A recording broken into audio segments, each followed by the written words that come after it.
It is 4 p.m. We're in developing news.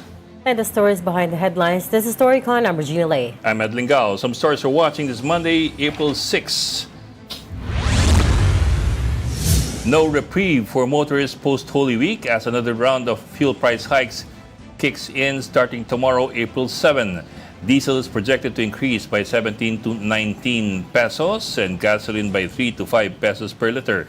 Energy Secretary Sharon Garin says even with safe passage through the Strait of Hormuz, Filipinos should not expect immediate relief at the pump. She explains much of the world's crude oil still passes through Hormuz, making global supply vulnerable to disruptions from the ongoing Middle East conflict. Half of jeepney operators under the Transport Group Liga ng Transportasyon at Operators ng Pilipinas have stopped plying their routes as they struggle with rising diesel prices. LTOP is one of the country's largest federations of public utility vehicle operators and drivers. According to the group's president, Orlando Marquez, the remaining operators may also halt operations by Wednesday as they plan a national assembly to discuss a possible coordinated work stoppage with bus operators and truckers. Meantime, the health department denies reports of an emergency lockdown due to the new Cicada COVID-19 variant, saying there is no truth to the claims and no reason for concern. The DOH adds that the variant, first detected in South Africa, has no reported case in the Philippines. Malacanang also debunked separate lockdown claims. Presidential Communications Office Secretary Dave Gomez issued a warning after social media posts falsely claimed an emergency lockdown starting April 20, including one that used the health department logo and another that linked it to the COVID-19 Cicada variant.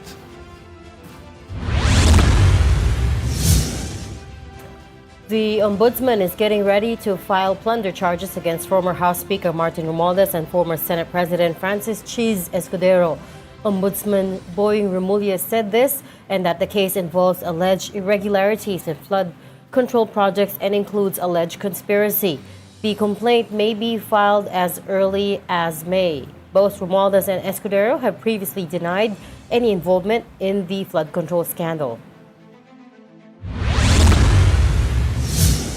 Speaking of Ombudsman Remulla, the House Committee on Justice has subpoenaed him to produce Vice President Sara Duterte's statements of assets, liabilities, and net worth, or SAL-Ns. The subpoena covers Duterte's SAL-Ns between 2007 and 2013, 2016 and 2022, and 2022 and 2025. The document's presentation will require Remulla's attendance at the House of Representatives on April 14. The request is part of verified impeachment complaints filed by Father Joel Sabalia and lawyer Nathaniel Cabrera against the Vice President. And joining us today, StoryCon's resident political heckler. Ayan, very generic today. Dahil katapos ng Holy Week. Di ba you had a question for him? Ano tanong natin? Yung kanina, tinatanong mo, before he arrived. Ikaw nagsabi yung tanong ka sa kanya. Nag-repent ka daw ba? Oh, ikaw ba yung nagdilay-nilay at nagsisi? Oo, ganun pa ako. Oo, talaga? Parang hindi ka nasasaktan. Ganun ako. Parang hindi naman totoo. Hindi ka naman nag-ouch. Hindi lang nga yung tulis-tulis. Pinangambas ko yung rubber. Diba? Pero gano'n na rin yun, no? Ikaw talaga? Katapos ng Holy Week, sinungaling ka na. Kaya nga, now you have to repent again. Okay, good boy nga ako. Tsaka, I would like to start Ano? the week with a cup half full. Ah, Para hindi lang ako yung purong laging cup Hindi half ka empty. bearer of bad news. For the first time, from Quirino Highway hanggang dito. Oh, kita Nakuha mo? ko in 35 minutes. Wow, look at that. Layo nun, ha? Layo nun, ha? That's the outlook. Halos katulad ko na yung galing ng mga tiga Forbes Park. Napapunta rito. Teka lang. hindi Forbes yun, Forbes. Forbes. Excuse me. Forbes. Alam mo kami mga tiga Quirino. mga tiga Quirino Highway. Ang tawag namin Si Ed nagsabi nun, siya nag-start. Forbes. Hindi daw Forbes. Hindi daw Forbes. Okay, Philippine Star Editor-in-Chief Ami Pamintuan is abroad and won't be joining us this week. So it's just the three of us. unfortunately or fortunately, So, depending on how you see it. so nag-iisa lang dito yung proponent ng cup half full. Wala akong kakampi. Tapos yung two-thirds, bad tidings parating. Nag-iisa lang siya. Okay, talking about bearer of bad tidings, diesel is now above 160 pesos. Tomorrow, 160 to 170. Between 160 to 170 Ha? pesos. Di ba dumadaan na sa Grabe, State of laki. Hormuz? Can you imagine The how ano? Energy Secretary Karin has already herself clarified over the weekend that that's not going to affect pump prices because ang guarantee lang ay yung supply. Diba? We're not talking about more than our usual supply, which would bring down the prices. And secondly, maraming questions as to how they're gonna do that. Kasi yun ang tanong ko. Dahil, una, kailan ba yan? No? First of all, wala naman tayong Philippine-owned vessels. Wala tayong tankers. Oo. Yung ating oil ay sa mga Nakasabay. tankers ng Saudi Arabia. Yes. Na mortal na kaaway ng Yes, Iran. na Ano sasabihin ng Saudi? Bossing. pwede na yung... Boss. Papuntang Pilipinas to. Pwede bang padaanin nyo na? Papaihi lang kami sa Pilipinas. Papaihi Lalagay lang kami ng bandera ng Pilipinas. Tatanggalin namin yung bandera ng Saudi Arabia. Huwag niyong balata lang. Parang medyo ka lang. The So, only Philippine guarantee flag. we got, the only guarantee we got in that meeting between the DFA and the Iranian ambassador is Philippine flag vessels ang bibigyan ng safe passage. Pero meron pang Philippine flag vessels dumadaan sa Hormuz. Okay. Doon ako natawa. The only person who can clarify that for us, or the only people who can clarify that for us, would be the people of Petron. Kasi sila lang naman nag-import ng crude. Wala naman oil company here in the Philippines that imports crude apart from Petron. So we need to know from them, do you consign entire oil tankers, for Yes. example, na naka-flag yung Philippines? Kahit na iba yung may-ari ng barko, do you consign entire vessels or inaano lang yan? Lalo na kung galing sa Saudi Arabia, yung oil. Yes. Dahil nga mortal na magkaawa yan eh. No? Ikalawa, yung pinakamahalaga, the elephant in the room, kailan ba lulusob si Trump? Sabi niya kahapon, ay kwan eh, Tuesday will be the... Taco. Taco. Sabi ni Taco, Tuesday will be the bridge day. So another At the oil, ano ba yan? bridge and power plant day. Yun, no, bubombahin daw niya bukas, Yes. Tuesday. So, In ito fact, yung pinagsimula yun, tingin mo, may makakadaan sa State of Hormuz. Kahit yung mga pwede. So, there's a number of American pundits and experts who are now saying that yung latest tweet ng President ng US, si Trump, ay medyo unhinged. unhinged ang tawag Because- ni Kwan. Yes, including the Nagmumura. Yes, including the president of the Council on Foreign Relations, who was a previous State Department officer. They're now saying that it sounds unhinged because he was threatening them once again. Yeah. And calling, I don't want to read it out kasi You will I be have in to censor hell. myself. No? Sabi Or niya, you'll be in hell. P-A-S-T-A-R-D-S. Yes, you Sabi crazy niya, bastards. F-U-C-K-I-N-G. Yes, alright. Tapos, in-invoke pa niya si Allah. Yes. Oo nga. Medyo matindi. Lalo makagalit siya. Kaya nga, lalo pa nagagalit eh. So, yung kahit yung mga kalyado nila magagalit. Well, a common misconception is people think na if it's Philippine flag, therefore it's Philippine-owned. Magkaiba yung dalawa eh. As far... And we're not even known for flagging, registering vessels eh. The top three countries with open registries are, Liberia, Panama, and ano yung isa? Marshall Islands. Yan. Doon nagpaparegister ng marami dahil doon mababa yung taxes o kaya flat yung tax. Number two, medyo maluwag sa regulation. Yes. Kaya nga nung una ko narinig, sabi ko, paano gagawin yun? Once upon a time, the Philippine government did have oil tankers. But when the oil refineries were privatized, of course, they were handed over to, hindi ko alam if binenta or hinand over lang to Petron and the other refineries back then. We have to ask Ed Chua again if that was the case. But anyway, the point is ngayon, wala nang private tankers or oil tankers ang gobyerno. We still do have oil tankers registered under the Philippine flag, pero these are locally They don't pass through the inter-island. Middle East, yeah. Inter-island. Nagsiship sa, for example, Mindanao o kaya sa up north, ganun eh. Kahit kasi yung 2% na binibili natin sa Malaysia at Brunei, I doubt kung Philippine tankers yung ginagamit yan. Kasi it's not Malamang tankers nila yan nag-deliver dito. It's not worth the expense of owning your own fleet. Because just it's for a incredibly small, expensive to maintain. Unless, negosyo mo talaga yun. We're not saying, by the way, ito yung cup half full outlook dyan. Just because we can't imagine it doesn't mean it can't happen. Di ba? I mean, Ini-stretch ko na nga yung imagination ko. Yung imagination ko, hindi katulad ng imagination mo eh. sabi ng DFA, they had very productive talks. And Iran has separately also said they will only block yung vessels that belong to their enemies, the US, Israel. Well, so far, yun pa lang yung minention nila by name. So, it could very well be possible. kasi kung yung dalawa lang na block nila, di lahat nakakadaan. Pangalawa, how many oil tankers really are flagged under the Israeli flag or the US flag? That we need to find out. Papakita ko yung picture ko sa Iran. Yan ha. Yan. Kaya mo yan. Papakita mo doon. Pakita mo yan ha. Oh. Yan. AI ba yan? Yan. Nalala ko lang sa'yo. Parang, Igano mo. hindi, dati rin, may mga ganong klaseng exploration.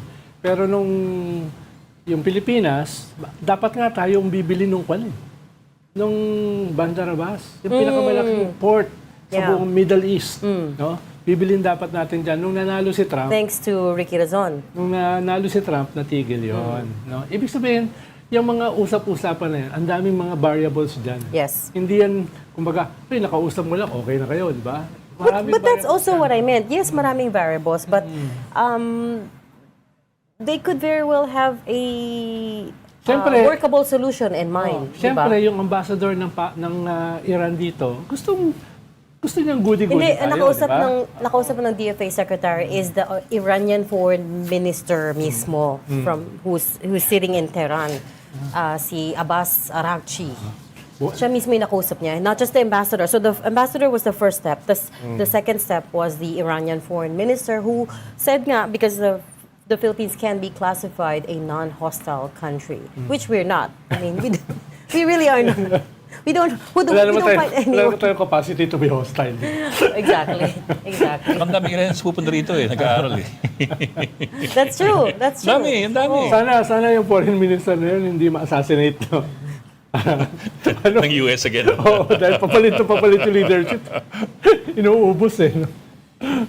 So you have that big question it's good that they were able to talk and strike some sort of agreement. Of course. Question is, how far down the line will it affect supply and price? Yes. How far down the line will it affect supply and price? Paano ngayon, global, tumaas ulit Now we're above $110 a barrel once again. Unfortunately, given, in fact, it started jumping after Trump spoke. And tonight, 1 a.m. our time, they're giving a press conference from the White House once again. Everybody's at the edge of their seats bracing for what he's gonna say next. Yes, dahil ang kinakabahan sila, kung magkaroon na ng boots on the ground, immediately 150 yan. Technically, there were boots on the ground already over the weekend kasi they had to extract the airman. Pero nilabas kasi kagad No? Ang sinasabi lahat ba sila umalis? Sinasabi ng boots on the ground. Yeah, I know, but lahat ba sila umalis? Dahil pag naiwan yun pa kayo. So, Marami silang naiwang gamit We don't know. Kailangan nila umalis They had to agad. destroy 2 C-130s. Yeah, you never know. Maybe they left a few dozen people there, right? But anyways, moving on now, let's bring in our first guest this Monday afternoon. We're talking to the chairman of the Energy Regulatory Commission, Mr. Saturnino Juan. Welcome to Storycon, Attorney Juan.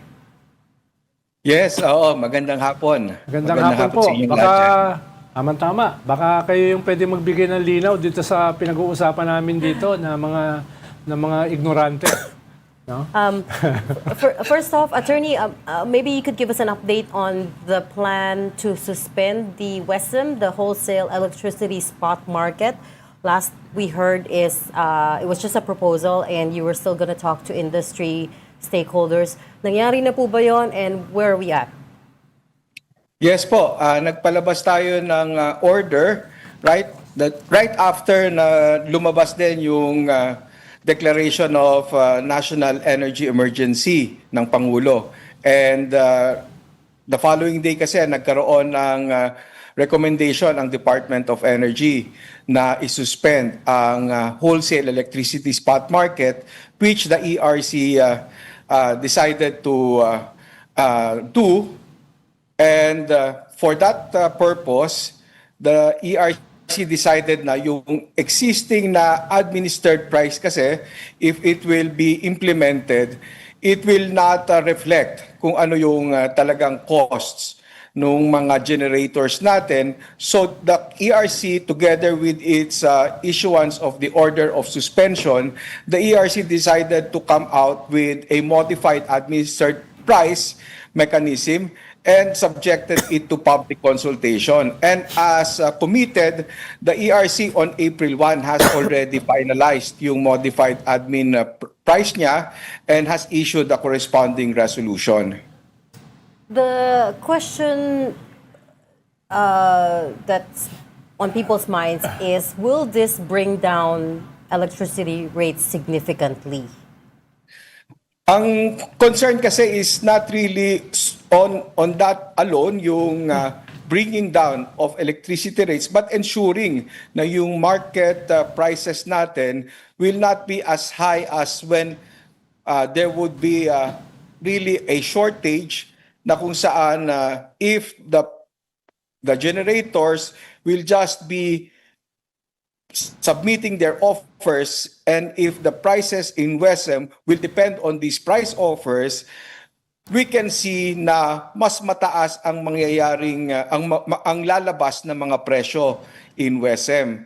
Kaya with the suspension of the WESM, yung ganung pag-determine ng market prices, which is based on the offers of the generators, hindi mangyayari yon. Instead, ang mag-a-apply are the administered prices. And what are these administered prices? Generally, these are the market prices in the previous 4 weeks. At itong prices na to were based pa rin on normal circumstances in the market at based pa rin doon sa offers. But hindi ito yung what the generators would be offering under this emergency. Kaya yon ang basis pa rin ng ating administered prices, what is provided for in the yung presyo para sa mga coal plants. Yung mga coal plants kasi, ang isa sa mga objective ng market suspension is for the market to be able to maximize kung ano yung pinakamura na available na capacity, which is coal. Kaya to encourage the coal plants to generate and deliver, binigyan sila ng fixed price of 6,000 per megawatt hour. Yung iba, like renewable, ganun pa rin ang magiging presyuhan nila, administered price, and sila pa rin will be subject to the must dispatch or priority dispatch, kaya't uunahin pa rin yung ating mga renewable plants. So, attorney, linawin lang natin, attorney, no, para sa ating mga tikapakinig. Hindi ibig sabihin na bababa yung presyo ng kuryente. Ang sinasabi nyo lang ay para ma-mitigate yung pagtaas ng presyo ng kuryente. No? Yes, tama po yun, sir. Siguro ang itatanong nila ay, bakit tataas ang presyo ng kuryente kung ang basihan ng ating kuryente ay coal at so far hindi naman tumataas ang presyo ng coal? But also, I think we're a huge importer of coal, for example, from Indonesia. So maybe I'll take his question and move it forward, is may napansin na ba kayong disruption sa supply natin of coal? Ang sinasabi ng ating mga stakeholders in the coal generation, meron silang mga nakontrata before at yung pa rin naman ang kanilang binabayaran na presyo ng coal na nakontrata nila except for a few cancellations, pero nagkaroon ng increase doon sa pagpapadala ng coal dito dahil tumaas din yung presyo ng fuel, ng transport, kaya tumaas din in effect yung kanilang cost of fuel ng coal nila. And at the same time, syempre yung cost of the forex na medyo bumaba yung halaga ng piso. Sir, do I understand you correctly that that you're administering the prices based on market prices in the 4 weeks previously? In other words, this is before the war started? Yung ibang administered prices, since 4 weeks previously, nakita natin na for reserves, for the other technologies, yung lumalabas na presyo, kung gagamitin mo yung normal na administered prices, reasonable pa rin to compensate these various technologies including natural gas and renewable generation. Pero pagdating sa oil-based and natural gas, dahil nga hindi natin masabi kung yung lalabas na presyo applying the ordinary administered prices would still be sufficient for the recovery nung cost, nung generation cost nitong mga plantang ito, so they are eligible to apply for additional compensation para they are kept whole. Pagdating sa coal naman, since ipinako na natin, we fixed it at 6 pesos per kilowatt hour. So, sinabi natin na hindi na sila eligible for additional compensation. Kasi tinignan din natin yung resulting prices naman in the previous 4 weeks plus yung mga offers even under the market suspension, at nakita naman natin yung mga presyong lumalabas or based dun sa offers ay hindi pa rin nalalayo naman dun sa 6 pesos na yan. Of course, sinabi din natin sa resolution that was approved on April 1, this will be subject to constant monitoring, kasi kung magkakaroon naman ng mga paggalaw pa sa presyo ng coal, maaring yung 6 pesos may not anymore be sufficient. But we will cross the bridge when we're there. Hindi pa naman yan nangyayari. So for now, we're comfortable fixing it at 6 pesos for the coal plants. Again, attorney, para lang malinawan sa ating mga tikapakinig, kung sakaling hindi sinuspend ang WESM, no, indicatively, kahit estimate, ay anong magiging comparison dun sa pagtaas ng presyo ng kuryente? Para lang makita nila na yung ginawa nyo The reference point. ay mas maganda kaysa sa hindi nyo ginawa. Ano yung indicative nyong study para sa na naging basihan nyo kaya ginawa nyo ito? Una, ang presyo kasi that can be offered sa WESM can be up to 32 pesos per kilowatt hour. Wala naman tayong naglilimit sa mga generators na dapat i-offer nila yung presyong commensurate lang sa kanilang actual na cost. Ang sa atin kasi is bid-based. So kung anong presyo ang gusto nilang i-offer, pwedeng i-offer yon up to the cap of 32 pesos. So pwede na mahila pataas yung presyo sa WESM kung pababayaan lang yung mga stakeholders mag-offer ng presyong gusto nila. And that can happen lalo kung makikita nila na mayroong constraint sa supply. Can I just clarify, Attorney, 6 pesos per kilowatt hour is just the profit, correct? Or is that the actual price? That is the actual price. So kasama na dyan kung meron man silang fixed cost or capital cost at Okay. saka yung kanilang fuel. Kasama na yun. All in. So I looked up our import numbers for coal. In 2024, we imported more than 70% of our coal supply. You're saying that itong 6 pesos per kilowatt hour is enough for now to cover their operating costs, their margins, and so on and so forth. But I'm sure their shipping costs have also increased, no? How long do you think you can put this cap on, this at 6 pesos per kilowatt hour? And then also maybe you do need to look into the other scenarios, no? Because oil is global Brent crude is on the rise again. Nasa $110 a barrel na ulit tayo. There's now talk of $200 a barrel, which is not far off if this war continues. At the moment, wala pa ring off-ramp na nakikita. So, yeah. So that's the second part of my question. So for now, yung nakikita natin based na rin sa sa mga stakeholders that participated in the public consultation, they submitted also justification that will prove that the 6 pesos per kilowatt hour will be reasonable at this time based on the current coal prices. But of course, they were also advocating that the ERC constantly monitor or review every so often this fixed price of 6 pesos per kilowatt hour, which we accepted naman. That's why it is provided in the resolution that we will do that. So yung 6 pesos na yan, that is for pricing yung kanilang mga spot transactions. Meaning, if a coal plant will have to sell in the market, that is what the price that it will be paid. But yung mga coal karaniwan din ay pumasok din naman sila ng bilateral contracts. And pagdating sa bilateral contracts, it will depend now on their contracts with their off-takers with the distribution utilities. So hindi yan saklaw nung modified administered price.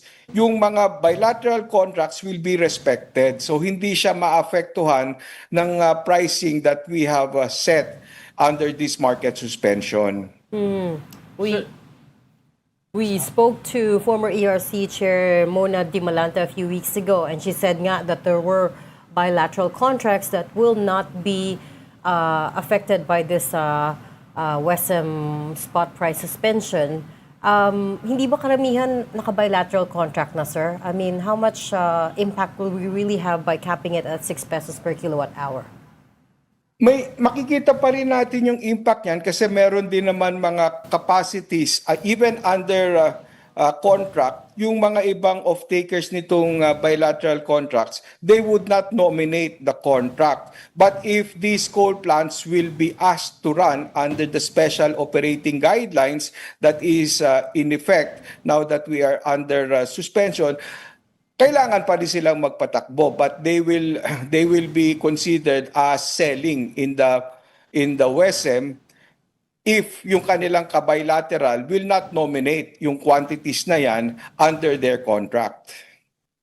Sir, what about natural gas being used to power power stations? A big chunk of our natural gas requirements come through the Strait of Hormuz, which of course is right now under crisis. How is that affecting? I don't know how much it costs to generate power using natural gas. I think we're at 20%, diba, for natural gas? Yes, sir, or thereabouts.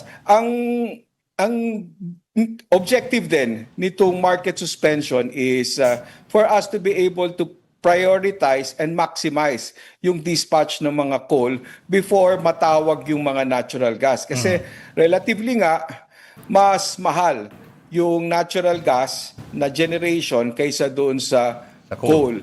Now, kung walang naging market suspension, isa pa yan sa pwedeng magpataas ng presyo ng clearing prices. Kasi, as I said, nakadepende nga yung clearing prices sa mga offers ng mga planta. And it is possible that during some trading intervals, mas makakapasok yung natural gas kaysa doon sa coal, especially kung yung ibang coal plants will be offering higher prices. Kaya hindi natin mamamaximize yung coal generation. And with this market suspension and the implementation of the special operating guidelines, ang ating market operator together with the system operator na di-decide nila kung ano yung dapat na unahin. Kasi under normal WESM operations, yung dispatch ng mga planta, nakabase yan doon sa lumalabas na dispatch schedule, and which dispatch schedule is based naman on the specific offers of our generating plants. In other words, we can rely more at this point on coal, hopefully, than on natural gas because of it's more expensive now if you use Yes, natural sir. gas. Yes, sir. Pero saan Yun ba po galing ang ating nakikita natural natin. gas? Attorney, saan ba galing Yung yung 20% natin na natural gas? Mayroon tayo from Malampaya, the indigenous, and yung remaining will be from LNG import na siya. Which passes through the Persian Gulf, Hormuz. Mhm. Yes, yes sir. Apo. Dahil yung biggest natural gas sa Kwandon ay nasa Qatar. Mhm. Attorney, tama naman that we have to hope for the best and prepare for the worst. Pero anong nakikita nyo na worst case scenario natin at paano kayo naghahanda? Ang worst case pagdating sa kuryente would be tataas masyado pa rin yung demand, especially with summer months now. At we will be constrained to, of course, include dun sa mga plantang i-dispatch yung mga oil-based na. At kung yung oil-based na, talagang we will be shouldering kung ano man yung magiging increase sa prices of oil. At the same time, ang worst talaga is kung hindi natin kaya ng matugunan yung demand, we will have to resort to load dropping para magkasya kung ano man yung available nating supply. Load In, dropping means- in layman's terms, load dropping means rotating brownouts.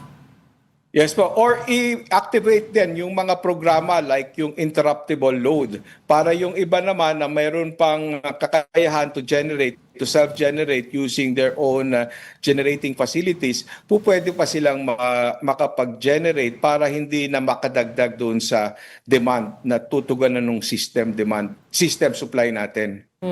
And is that a scenario that you're already planning for? Kasi as we keep pointing out, diesel and oil prices keep, going up.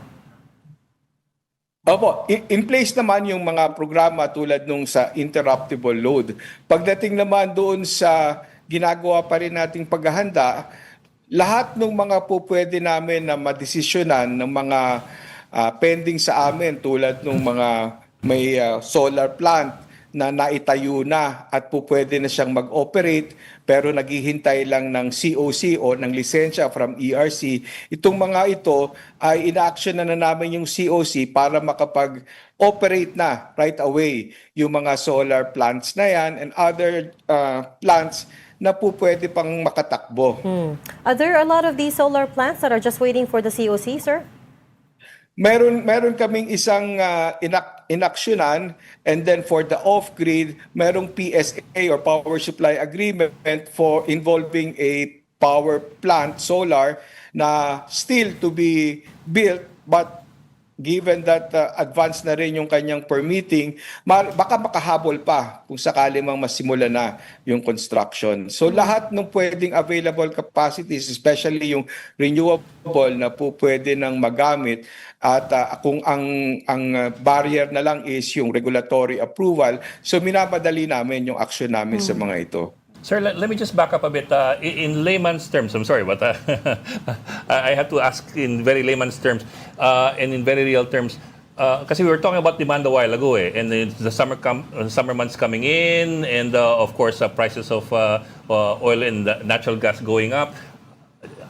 How big a concern is demand right now, or is demand going to be when summer peaks, if it has not yet peaked?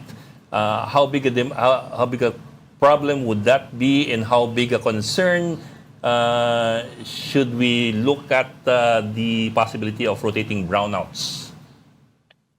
Sa ngayon, based dun sa pinapadala namin na demand and supply, we still have enough reserves naman. So, ang nagiging problema lang yung mga unscheduled na outages. Outages, okay. Kasi kung merong biglang mangyaring outage na unscheduled, biglang malaki, lalo kung ito ay base load plant, yun ang mga binabantayan din na kung mangyari ay talagang baka aabot tayo ng yellow or red alerts. So barring that, demand is not yet seen to be a problem as much as price. Yes, sir. Tama. When you say that we have enough reserves, how many days of reserves do we normally have? Every day kasi we receive the report kung ano yung available capacity, kung ano yung projected na peaking, and yung available na reserves for that day. So, as of now, normal pa rin naman yung ating supply and we have enough reserves. But sir, baka all it'll take will be one power plant going offline and then we go into brownouts? Crippling brownouts. Is that what you're looking at? Kung ganun kanipis po yung reserves? Sa ngayon po, we still have enough for Luzon. For Visayas, medyo mas mababa kumpara dun sa available na sa Luzon. Pero sa Mindanao, mayroon pang enough. And because of the interconnection naman of Mindanao to Visayas and then Luzon to Visayas, nagkakaroon naman ng transfers o yung exports from, say, from Mindanao to Visayas. Kaya na-augment pa rin yung supply in the Visayas. So, attorney, in relation to sa tanong ko na kanina about worst case scenario, ang sinasabi nyo, it's not that worse. Yung It's not worst that case bad. scenario. Glass half full ba yan? For now, sir. For now, but it can happen na tuloy-tuloy yung maging problema with oil increases, fuel increases, and pwede rin na magkaroon ng problema in the available capacity natin kung mayroong mag-outage na hindi naman scheduled and bigla-bigla. And then yung demand natin will remain kung hindi mabawasan with all the efforts that we are exerting para magtipid. So that can worsen the situation. But kung ma-address naman natin at least yung demand which is within our control, makakatulong, makakamitigate naman. But Ang- the government hasn't issued any conservation measures or policy recommendations. Or campaign. What do you mean? Dun sa demand side, we can address that. The government hasn't said anything about that. I don't know anyone who is actively conserving except for on an individual basis. Well, for the energy family kasi, there was that directive from the DOE secretary and we're all complying. Kaya nga yung sa akin ngayon na wala akong ilaw, wala akong aircon at medyo konting tiis na lang. Oh, you mean sa government? There was a Yes. directive within the government to conserve energy. Okay. Maybe that's something that you could, make more public. Yeah. Because I don't think people are aware. Parang yung Asyong Aksaya campaign. Paano, Dekada mo. paano kayo maapektuhan, attorney, dahil ang ginagawa ngayon, dahil na pataas, palobo yung presyo ng langis, marami ngayon, ang haba ng pila ngayon sa mga EV, sa electric vehicles, di ba? Pero kukuha naman yan sa electricity naman, di ba? Dadami naman yung kukuha dyan. Excuse me. So nakapaghanda ba kayo kung anong gaano kalaki yung mangyayari? Alam mo, kausap ko lang yung isang may-ari ng isang EV company. Sabi niya, paubos na sila eh. Ang daming bumibili. Tapos ang haba ng pila. Which will entail greater use of electricity nitong mga EV na ito. Yes, sir. Ang maganda pa dyan, kung merong expected na increase naman sa demand for electricity para doon sa mga nag-shift to EV, ay meron din tayong conscious na campaign na in terms of charging, kung po pwede na mag-charge during off-peak or during times, even during the day naman po pwede kung if we have enough solar capacity na siya namang po pwedeng maggamit ng system to be able to accommodate yung additional na load pagdating sa pagcha-charge ng EVs. So po pwede rin na ganong klaseng management, demand management ang gawin para even with the increase in the consumption, hindi naman tataas yung peak kasi pwede mo naman i-timing yung pag-charge ng EV during times na mayroong enough na supply para hindi na makadagdag doon sa peaking requirement ng system. I want to come back to yung planning for the worst case scenario because I feel like Hindi nga worst obviously worst we case. were caught on the back foot with this Iran war. So ngayon, we now have a chance to, be more proactive about the planning. And my question there is, meron bang plano to stockpile coal, for example? Kasi we import 70% of it. So we're susceptible to other nations as well. If they start to become more protectionist, right, and stop exporting, then that leaves a huge vulnerability in our power sector. Tsaka you talked about Malampaya, the natural gas field. It's supposed to be depleting, no, sir, by next year? There were some projections that it will be depleted by next year, and yung new discoveries naman, that's It'll still take gonna time. take that's It'll take still time. gonna take a lot of time to get up and running.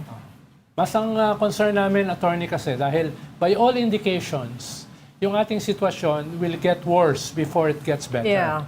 Dahil lalo na itong plano ni Trump na mas gawing full scale yung gera, no? Boots on the ground, etc. Bobombehin yung mga oil Oil depots. plants ng Iran at saka yung kanilang mga bridges at gaganti ang Iran, bobombahin naman yung mga oil plants ng Gulf states. So, it might get worse than before it gets better. So, kaya tinatanong ko kanina, attorney, yung worst case scenario, how we are planning for that. Dahil medyo delikado kung magpa-plan tayo pag worse na yung sitwasyon. Yes, sir. Opo. So far, ang Department of Energy is the one leading yung mga efforts to address ito at yung how we can adapt to this moving forward. And we're coordinating naman as the regulator, we're coordinating with the Department of Energy and kung ano yung mandate insofar as yung mga policies that will be issued by the Department of Energy, whatever will be mandated of us, we will perform if it will be for the better of the energy sector. Pero sir, again, layman's question. Dapat na ba kami magpanic as far as the supply of power is concerned? No, Relax, Ed, relax. I asked that kasi seriously sir, ang dami kong kilala, nagbibilihan sila ng mga EcoFlow, Bluetti, mga ganun-ganun. Hindi na genset na binibili, mga solar Solar generators. power Oo, generators. kasi they're worried na things will get worse and baka magkaroon nga ng rotating brownouts and so on down the line. Summer pa naman. Summer pa naman. At papainit pa lang ang panahon. Hindi ako natatawa doon. Natatawa ako na, now that you mention it, di mas lalong may bibili. Ako, nagbubuo ko ngayon ng mga DIY na ano. Do it yourself. Pero, yun sir, I'm sure that's on everybody's mind right now kasi ang dami nga nagpapanik na bumibili ng ubusan yung mga inverter sa sa Lazada, yung mga electric inverter.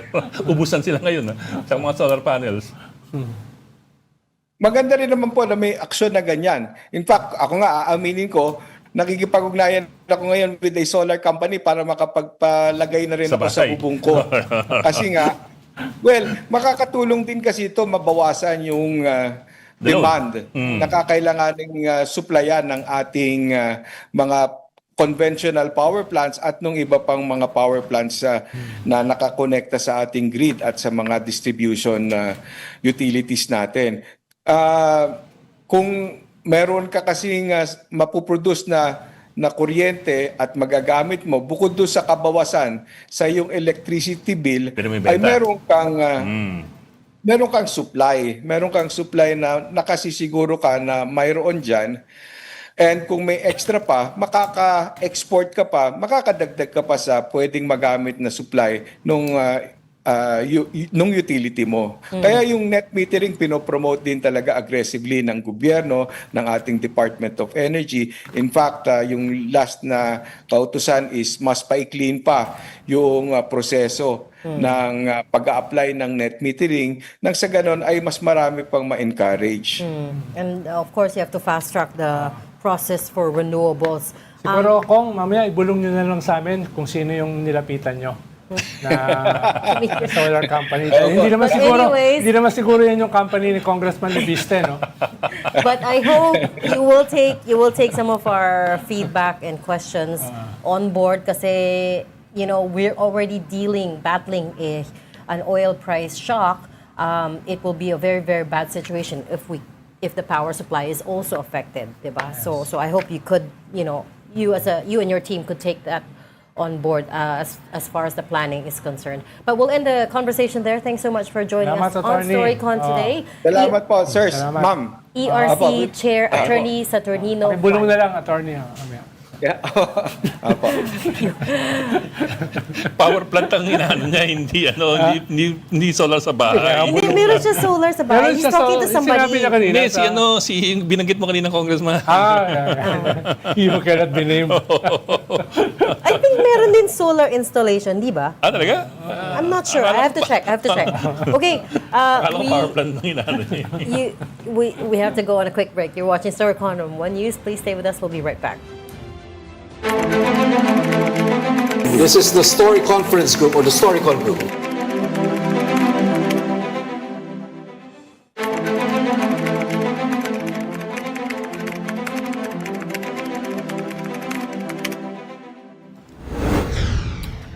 Welcome back to StoryCon. I'm Regina Lay.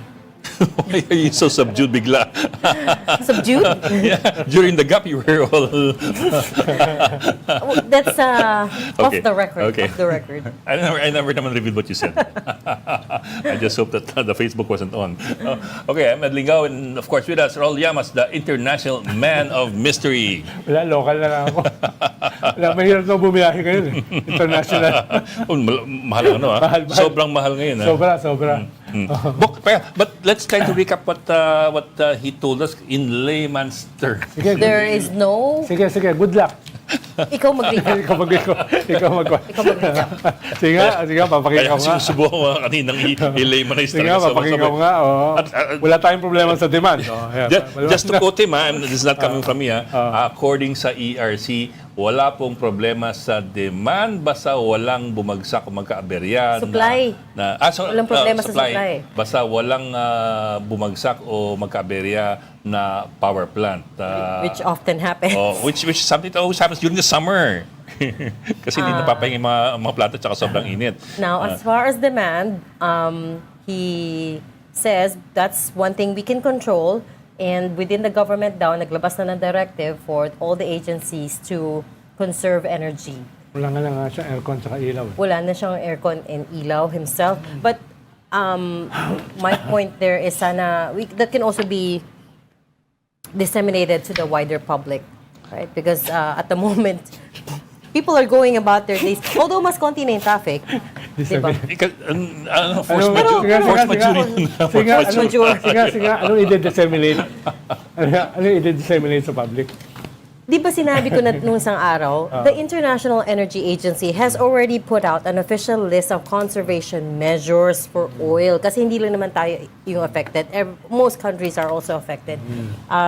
There are bits there about reducing speed on highways, for example, which also conserves fuel, right?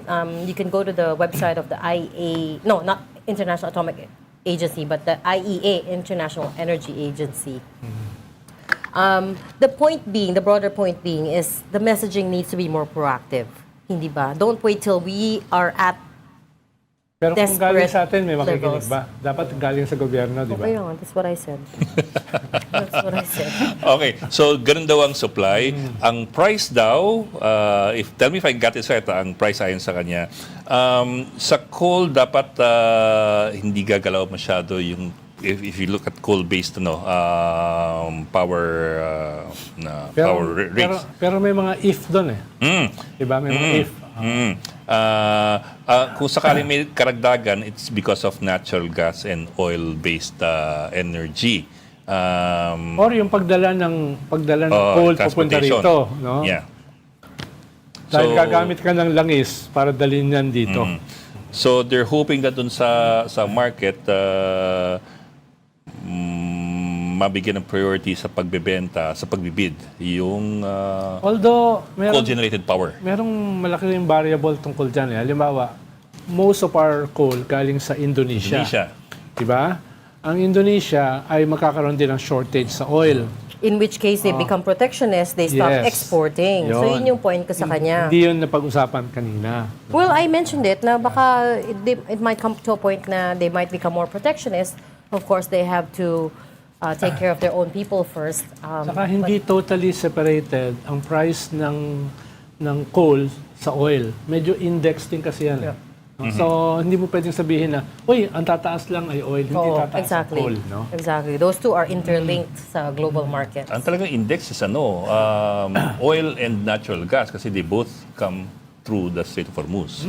Big chunk There of it. are some reports na yung supply of LPG at the moment, that's at critical level now. That's below 30 days na daw. I'm not sure. I still have to verify. We also source most of it abroad. Hindi ba? So, yung LPGs. LPG is... LNG. Oo, LNG. kasi LPG is made from from crude Petroleum. oil Oo. Yeah, versus natural gas. But which we also import Yeah. a lot of. Coming from We import everything. also The po- coming from the Persian Gulf. The point is we import everything, and that's made us very, very vulnerable. So, yung So, brownout, sige, recap mo. Brownouts. brownout, maaaring magkaroon ng rotational brownout kung tapusin nyo, kung may bumagsak na planta. And Which is magka- something that Happens often. usually sa kainitan pa ng araw. Tapos peak summer months. Yeah, We are at kainitan ng araw because that's when everybody turns on their fans and aircons. Sabay. So, sabay-sabay. And then, I'm not sure if he said, pati ba yung Luzon, pati ba yung Mindanao, there was enough Ang sabi supply? niya, there was enough Across Luzon, Visayas, Isa-isa niya eh. Oo. Oh. Luzon, Visayas, Mindanao. Pero, Lahat is lahat adequate. is enough. Okay. No? Akala ko nga sabihin niya, Mindanao ay hindi. Pero sinabi niya, ay adequate pa rin. Yeah. Ang sabi niya is Mindanao may excess and medyo kulang-kulang na konti is Visayas but since they're also connected to To the Mindanao Luzon grid, and yeah. also to Luzon, Yeah. they can supply each other or they can add on. So may ganun. Ayun. So that's sa good huli, news, I guess. No brownouts for now. tingnan yung mukha mo. What? For now. Oo nga. Maliban sa Forbes. Forbes. May sariling solar plant doon, di mo ba alam? Maliban sa Forbes. Kami sa Bahay Toro.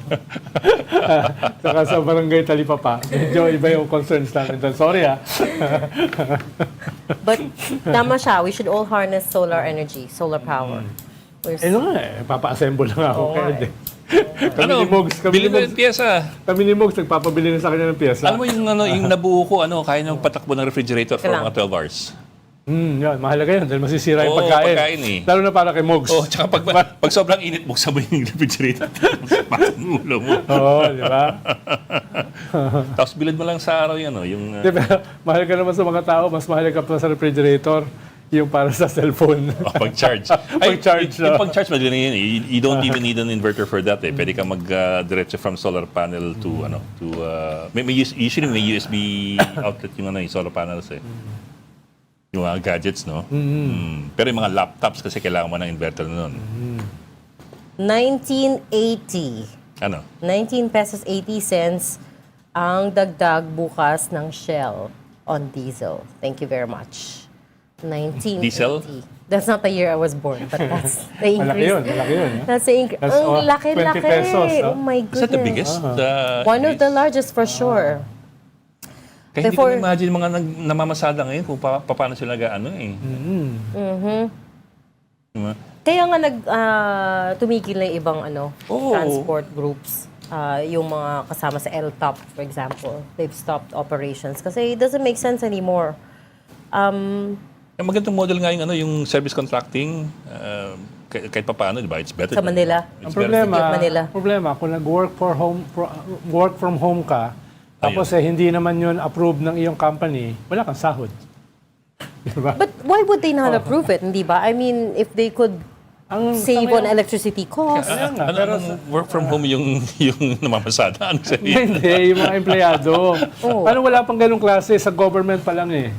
Di ba, government pa lang may ganon, yung half day. Dapat 4-day, i-institutionalize na at this 4-day point. week, di ba? Yung ganon eh. Sa private, wala pa namang ganon. No? Yun nga yung sinasabi ko. Pwede naman at this point pa lang, before we hit critical level, that they start rolling out these conservation measures. Ano ka ba? Kailangan mo lang yung nangyaring critical. Kailangan nandun na tayo. Wala pa ba? Bago. Wala pa ba? But, you know, Kailangan nasa gitna ka ng isang full-blown crisis. Oh my Di ba? goodness. but all it takes is, Malacanang to say na, hey, we have to start doing this, we have to start doing that. Or talk to the private sector and say, hey, you should encourage work from home where possible. Nasa galing sa kuweba sa Forbes. Pareho kami galing sa fight. No, because I also believe it can be done. Mabilis lang yan. Kakusapin mo lang yung business chambers and encourage them kung sino yung mga hindi naman critical to show up in person. Diba? Kasi yung mga sutil kagaya ni Ronald. Kaya lang, you know where that will hit, where that will hit us is with the economy, with the overall economy. Because of course, things will slow down again. Katulad nung pandemic, na walang lumalabas, walang gumagastos. So it really slowed down. Mababa the na nga economy. in the first place yung iyong Exactly. growth targets. Exactly. Bumaba ka na nga sa 4%, di ba? Ng 2 quarters. Remind ko lang yung mga tao at the start of the President Marcos Jr. administration, we 7. were at 7. Thank you. Yes, 7. Teka lang, was it 7.2, 7.4% GDP? 7 plus. He started with above 7% GDP. That was a good number. That was a fantastic number. Nobody has growth rates like that. Previous 2 quarters, bumaba siya sa 4. And in fact, ang projection for this quarter is 3.6 lang percent, 3.6, which is very, very, very low. Considering na nag-umpis tayo sa above 7% growth. And that was before the war. I don't know if the Ano, 3.6 amanta ko factors in the war. Mantago lang kasi yung war. Hindi ko alam if it already factors in the war, but the point being, ngayon pa lang, Q2 pa lang, there are already Because expectations. we just started ng 2nd quarter. Diba? Just a few days. Pero March was covered in Q1. So, malamang the hit will show up there. There are no one can see any diplomatic off-ramps at the moment because Iran is becoming more vocal about this as well. Pati sila sinasabi na, no, the US is misrepresenting us. We didn't say that. We didn't, agree to that. It's not clear how this Kausap will naman end. natin ang foreign minister nila. Oh, nga. Hey, you gotta give them credit for that. That's a coup. That's a Iba yung Pilipinas, pag sabi ko, iba yun. That's an Hindi good achievement. yun. That's an achievement. hindi kudeta. That's a Baka mas kailangan achievement yung sabihan yung public anong gagawin. but still Dahil an pag achievement. sinabi mo gano'n, aasa yung, ay, okay naman pala. Diba? No, because remember, yung announcement natin, dumating just a few days after Malaysia announced that their vessels will get to pass through the Strait of Hormuz as well. Toll-free pa. They're not gonna pay toll. Yes. First of all, they're a Muslim country. Yes. Dalawa, ay meron silang vessel. Exactly. Meron silang vessels courtesy of Petronas, yung state refiner. So may, di ba, last week sabi ko, maybe we should buy more oil from Malaysia. At least, sigurado na yung supply nila, di ba? I don't know, I'm just clutching at straws. Okay nga. Pansin ko nga. I'm just saying, like, lahat na lang ng options, di ba? Oo, pati nga yung pagkausap sa foreign minister. Tingin mo, kala mo, earth-shaking. Para sa akin, achievement pa rin yun. That's still an achievement. Uy, happy sila nung in-announce sila yun, ha? Kaya talaga, Achievement din wala din yung WSM eh. Wholesale electricity spot market ang WESM. Doon bumibili at nagbebenta ng electricity sa retail electricity. Hindi mo napansin, dami natin Wholesale, achievement. Overachiever ba tayo? sobrang daming half cup full eh. Dami nating tasa na kalahati lang. Parang, Well, ano problema? Parang, This afternoon, si DOE Secretary Sharon Garin was supposed to give a press conference at 5, which is now, pero biglang na-cancel at the last minute. May because- urgent meeting daw. Yes, correct. So, potentially, she could have been called to Malacanang. We don't know.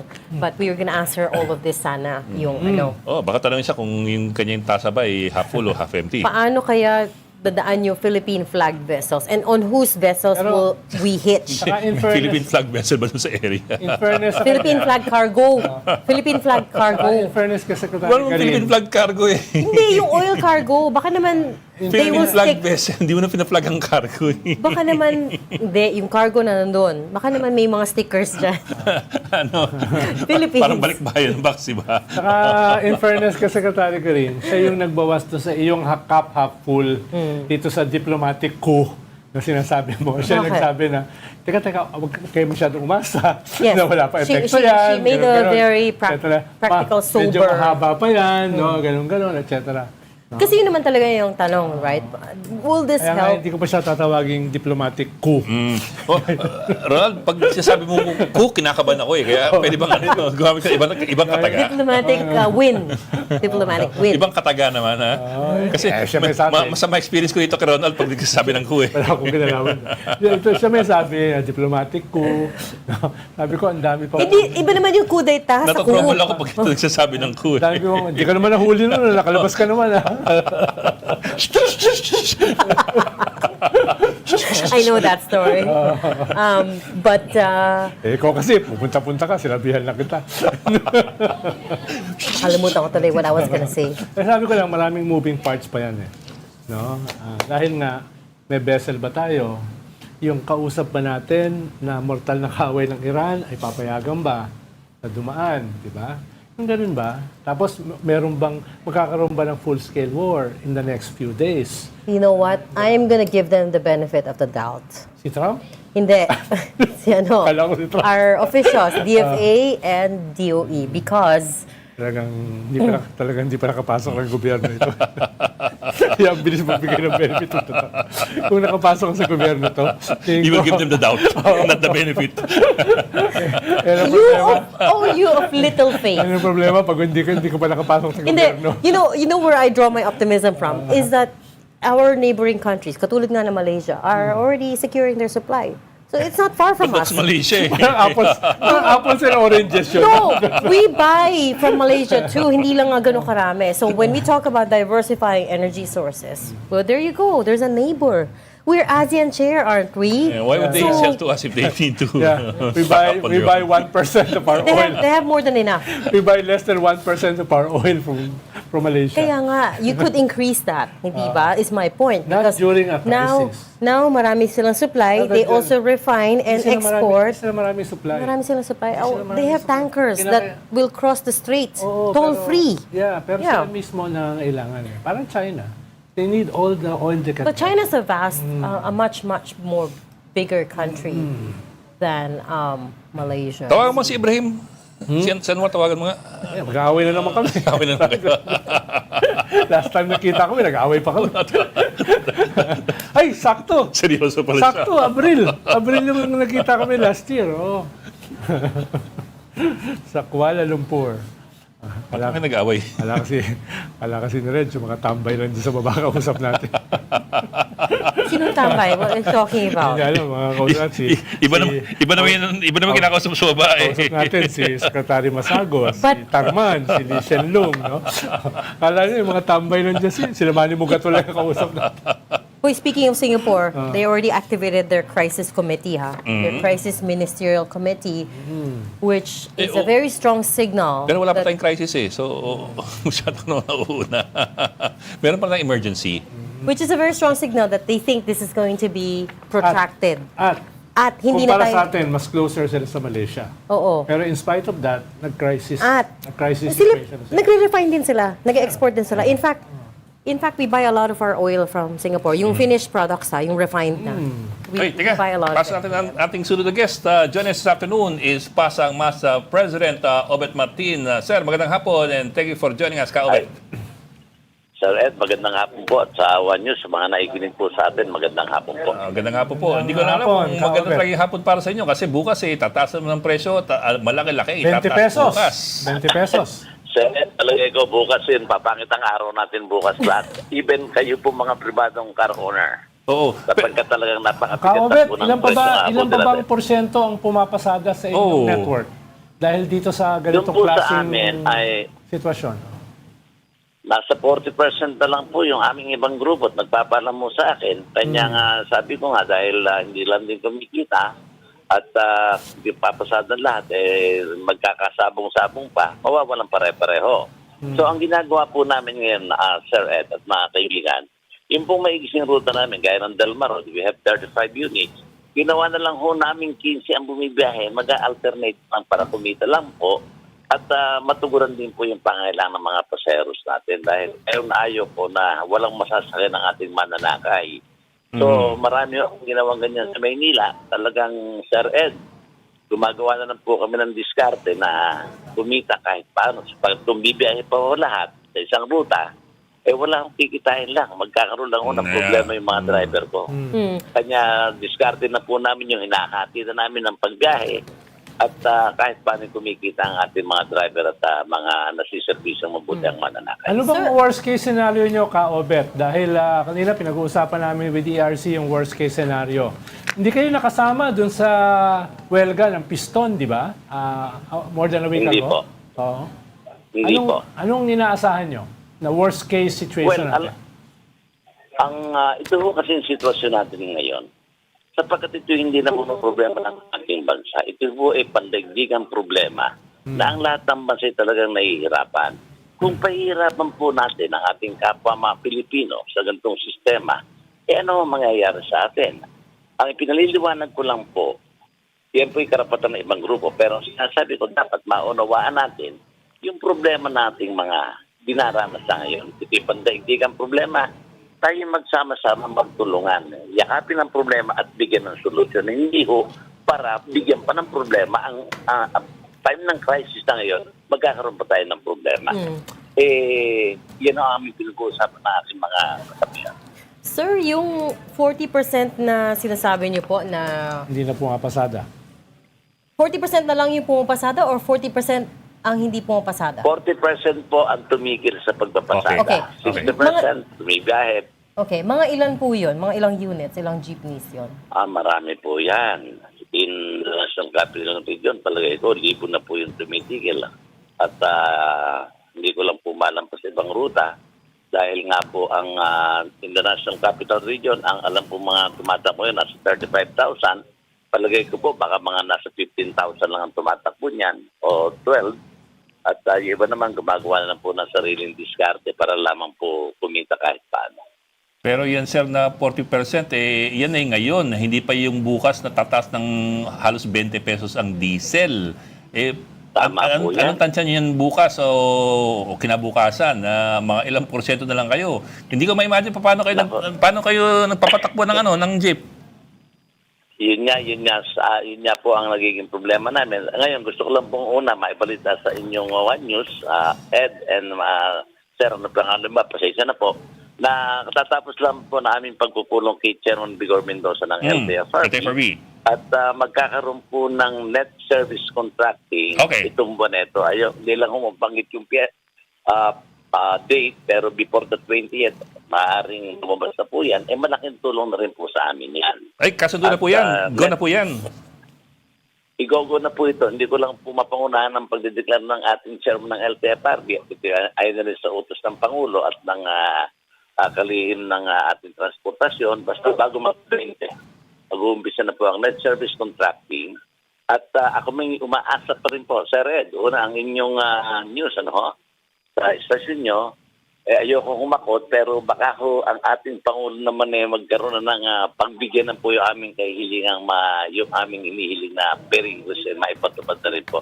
Hopefully, at mabago na po ang gusto ng ating Pangulo. Yung pairing increase po, yung dati pa yung piso, di ba? Pero nasuspinde. Tsaka ang tagal na nun. Medyo obsolete yun. Alam mo, Sir Ed, tama po yan. So, 2023, 2024 po natin pinag-uusapan ito, na-interview mo na rin ako rito. Ito nga po, ang presyo lang nun, 57, 58. Ngayon po, magwa-170 na.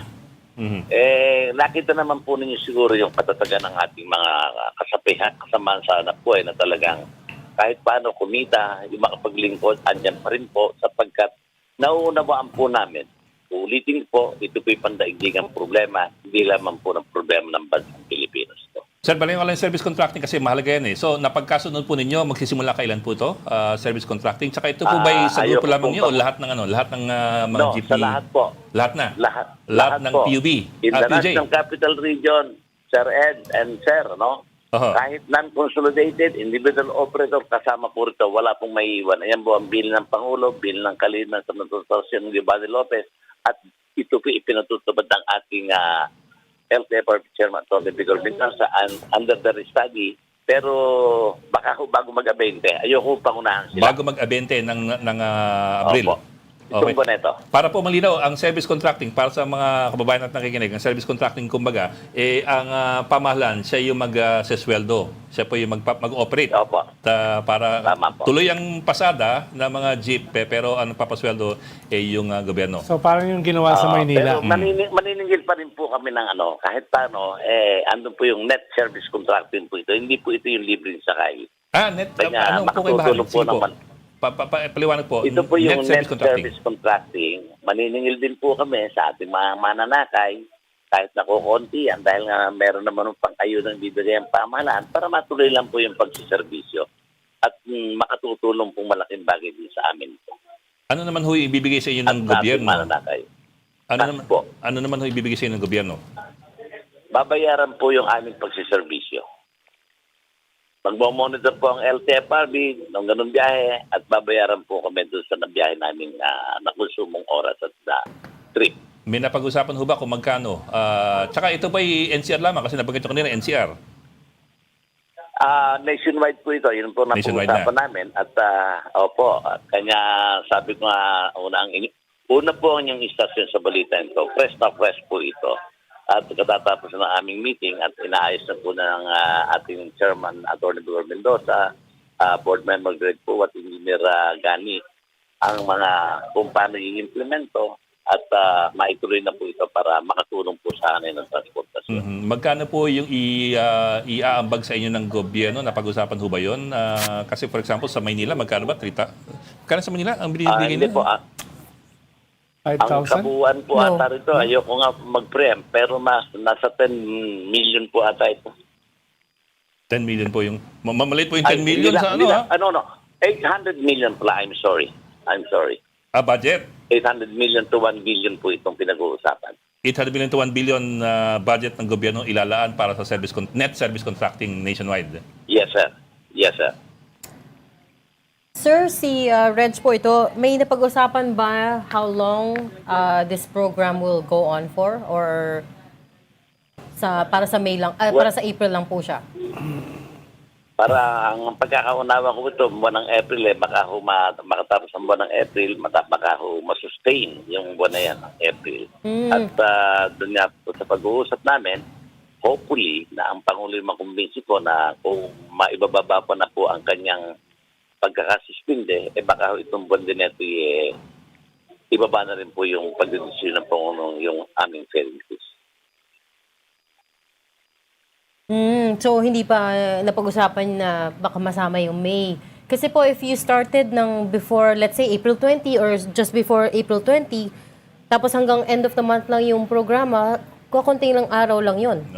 No, parang halos 15 oras lang. Opo, totoo po yan. Baka mga 2 linggo yan, 3 linggo, alam po nyo ma'am, malaking tulong na rin po sa amin yan dahil ang iniintay din po natin at napag-usapan din namin, siyempre hindi rin po nakakasiguro ang ating chairman, pero marami na po ang humihiling sa ating Pangulong BBM na pilit na yung suspension ng faring fees. At doon po very positive po na umaasa kaming magaganap po yan hopefully by within the month or by next month. Kaupit, balikan ko lang po yung sinabi nyo kanina sa net service contracting. Sabi kasi nga ninyo, babayaran po kayo ng pamahalaan at the same time, kayo pa rin na maniningil ng pamasahe. Yung pamasahe po ba, kagaya ng dating pamasahe o mababawasan yun dahil merong subsidy na ng gobyerno? Well, yung dating pamasahe pa rin po yun, sir. Dahil nga po sa nangyayari nga na talagang bumibiyahe tayo ng kulang ang pasaheros, na talagang halos break-even lang po doon sa mga pambayad ng pasahero para kumita ng konti, makatutulong na po sa amin to, Sir Ed. Pero hindi pa napag-uusapan kung magkano ang subsidy sa inyo ng gobyerno para dyan sa net service contracting. Wala pa hong napagkakasundo halaga. Wala pa ho, pero nangyari na po ito ng mga nagdaan at kahit paano kumita ng konti ang ating operator at driver at iulitin po natin ngayon yan, kikita ko kahit paano dito. Anong stage na po yung inyong level ng usapan dyan? Well, usapan po dito saan po yun? Tinatanong niyo. Itong sa kwanyo, yung sa Net service contracting? Service contracting. Nasaan na kayo? Masisimula na ba yan? Kung pa lang, teorya pa lang? O meron ng konkretong manifestasyon para sa inyo? Meron po itong konkretong pag-i-start. Ayoko lang pong pero bago mag-abente ang mapag-usapan. Itong boneto. Bago mag-abente, meron siguro baka ma-15 lang ay makapag-start na. Hopefully yun ang target nila. At sa lalong madaling panahon, kailangan implement na po nila ito. Sino ang makikinabang, Ka-Obet? Yung organisasyon nyo lang o lahat ng across the board ng mga jeepney drivers? Lahat po ng mga pampungkol sa jeepneys, traditional at modern at pati po yung mga non-consolidated operators ay kasama po dito. Sa buong bansa? Wala po may iwan dito. Opo, yan po ang bili ng Pangulo, yan din po ang bili ng kalihim, at yan po ang ginagawang pag-uutos ng ating meeting chairman, Atty. Mendoza, sa lahat ng kanyang masasakupang region. Okay, 800 million to 1 billion. Which is Magkano enough kaya? siguro for 1 month? For isang buwan? Ilang units ho ba yan, sir? Sa inyong tansya? O sa inyong napag-usapan? Ilang units yan? Well, marami ito yan dahil in the National Capital Region, kung hindi po ako nagkakamali, mga nasa 35,000 na kami. NCR? Routes po ito, ruta ho, pinag-uusapan niyang ruta na talagang magbibigyan ng service contract, net service contract. Kagaya lang po niyang siguro ito yung sumulong highway dahil meron tayong LRT dyan bibigyan ng 50% discount. Baka po hindi na masama yung jeep yan dahil ma-apektuhan din po sila ng hindi ko naman sila kikita na dyan dahil meron ng 50% discount ang LRT dyan. May mga ruta kong ganyan. At ilalabas naman po ng ating chairman ng Bigor Mendoza yung mga ruta na tatamaan po nitong nagaganapin po ang net service contracting. So ang assumption po dyan ay may supply tayo ng langis. No? Meron po. Kung walang supply ng langis, meron bang ibang contingency kung sakali?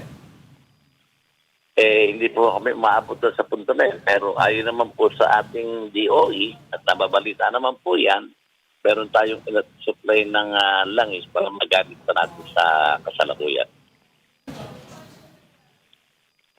Sir, on another note, lahat ba kayo nakatanggap na yung 5,000 peso subsidy Ayuda? na ni-roll out, na ayuda, na ni-roll out ng pamahalaan? I think 2 weeks ago ba yun? Or 3 weeks ago? Kamusta naman? Was it enough? Yes, ma'am. Yung pong ayudang banabang ito, yan po yung AX from DSWD. Correct. At marami na po ang nakatanggap, pero po hindi nakakatanggap. Pero kami po mga operator, nakatanggap na rin po kami ng fuel subsidy namin sa modern jeep at sa traditional jeepneys. At bino-workout pa rin po yung ibibigay naman ng DOTR na ayuda na 5,000 para po sa ating mga drivers. At ito nga po, marami pa rin nagpupunta ng LTFRB, nag-i-inquire. Pero lahat naman po ay ina-accommodate ng LTFRB upang matulungan at babayaran. Yung po hindi nabayaran mga nagdaang linggo na napagit niya sa AIC, nagkaroon po ng konting problema niyan. Pero ngayon po naaayos nila yan sapagkat mayroong special payout na gagawin ng DSWD para doon sa mga hindi nakabayaran po noong 2 weeks ago. Nakatulong naman po yung 5,000, sir. How long did it last? Alam po ninyo, ma'am, sa totoo lang, kung tawagin mo yung band-aid solution, sa mga nakatulong po yan kahit paano kung mga 3 araw hanggang 5 araw po sa amin. Oo nga, yun din yung sabi sa amin ng ibang transport groups na nakausap namin, it lasted only a few days. Tsaka yung ibang driver, ginamit na lang sa groceries, sa mga pagkain, bigas. Pansarili, opo. Okay. Yun nga po. Okay, meron pa akong dagdag, Kaobet. Well, siguro po sa inyong palatuntunan, ako'y nananawagan sa ating mga kababayan, sa aking mga operator at driver na tayo magkaisa, magtulungan. Ulitin po, ang Kristo ay pandaigdigan, hindi lamang po sa ating bansa. Kung may mga problema po na-encounter, mag-usap na lang po at ayos na lang natin among ourselves at magtulong-tulong po tayo para sa ikabubuti at ikakaayos ng ating bansa at ikakaayos ng ating mga sarili. Maraming salamat po at magandang hapon, Sir Ed. Maraming salamat po. Pasok Mas, the National President, Kaobet Martin. Thank you, sir. Maraming salamat po. Thank you, Thank you, Salamat, sir. Salamat. Okay, I have good news for you guys. Ano? First of all, the peso closed at 60.05. So at least hindi siya record low. Oh, at least April May is konti recovery. At least April is off to a good start, hindi ba? Second is Hindi yan April Fools, ano? tagal ng April Fools. Second is I just got a press release from the DOF Finance Department, which says that the Philippines is set to manufacture the first locally made hybrid cars with Mitsubishi. Mitsubishi Motors plans to establish a dedicated hybrid electric vehicle manufacturing capability through Mitsubishi Motors Philippines at its existing plant in Santa Rosa, Laguna. Oh, that's great news, Sa isn't it? Mitsubishi, hindi yan yung katulad sa Vietnam na talagang local. Vietnamese. Hindi, but the first time that we're gonna be manufacturing locally made hybrid cars. Kasi at the moment, we're only doing spare parts, mga parts. Hindi, merong gumagawa nito, Ford, etc. May gumagawa ng mga kwan. Hindi lang hybrid. And the longer term, Mitsubishi Motors is also looking at the possibility of exporting products from its Laguna plant, Santa Rosa, Laguna. Ito yung Mitsubishi kasi matagal lang gumagawa ng kotse rito. Ito yung Yes, first na correct. hybrid. First hybrid, first one that will be coming out of the Philippines na fully assembled na at hindi lang, parts that we export to other countries. But it doesn't say when it will start. Or kailan, ano yung timeline for this. I guess medyo mid to long term ito because although may existing plant na sa Santa Rosa, you still need to reconfigure it for electric vehicle production. Yun yung, I guess, hindi sinabi. Pero at least it's... Saka they have to do that dahil wala na bumibili ngayon masyado ng mga old style ng cars. Actually, mura na yung diesel cars ngayon. Oo. Yan ang kwan ngayon. Oh, ayan, Ed. Ito nga, nakausap ko ng isang That's araw. ending the show on a good note. Murang-mura mga EV ngayon. No? Yes. Well, no. Parang hindi pa nagmamahal na because there's so much demand for Yes, it. dahil may pila. Oo, Pero may pila yung nga. na bumagsak dito ay relatively mas mura kaysa doon sa pinanggalingan nilang bansa. Halimbawa, yung mga Chinese EV, Yeah. mas mura dito kaysa China. No? Dahil alam mo naman ang Chinese economy, tuloy-tuloy ang production yan eh. Kahit wala bumibili. Of course, of To course. maintain- They are the to factory maintain of the yung, world. Di ba? So, dinadump Hindi nila ko lang ngayon sa- alam if this is a big if we have a power crisis, if this will affect that production facility. Hindi naman natin sinasabi na it will happen, pero sabi nga ng ERC chair, Well, the definitely. supply is enough as long as walang bumagsak na plant. As long as walang unscheduled. Definitely, lahat maapektuhan. No? Dahil hindi natin alam kung ano mangyayari pa dito kay Trump eh. That's true, that's true. Kasi Ed, ano yung tinatype mo? In-advise ko lang sa desk ko, no? But, Pero kasi but- for confirmation yan eh. Of Wag course, mo you na- have to get confirmation from LTFRB. Oh yes, of course, yung service contract. Oo. Pero- Kasi minsan, masyadong eager minsan ng mga tao na they think that they got the goods already. Pero it sounds like they Promise are pa lang. in advanced talks kasi Yeah. may date na eh. Tsaka may budget daw. Before April 800 20. million to 1 billion. Saan naman kukunin yung budget na yan? Siguro sa Yun nga yung tanong sa eh. ayuda. Yung Kasi ating- yung 5,000 pesos subsidy galing sa AIX. Hmm. Saan kaya kukunin yun? Well, they did carve out a lot of... Hindi ko alam paano nila So- align eh, ang budget ngayon eh. No? Dahil, siyempre, meron kang almost 40 billion na calamity fund, meron kang Oh, yes. contingency fund, meron kang Yes. disposable sa DBM. So, siyempre, maraming hihingi niyan eh. So, saan mapupunta yan? Ano magiging priority ng gobyerno? No? Sa Tupad, pwede pa rin sa Tupad.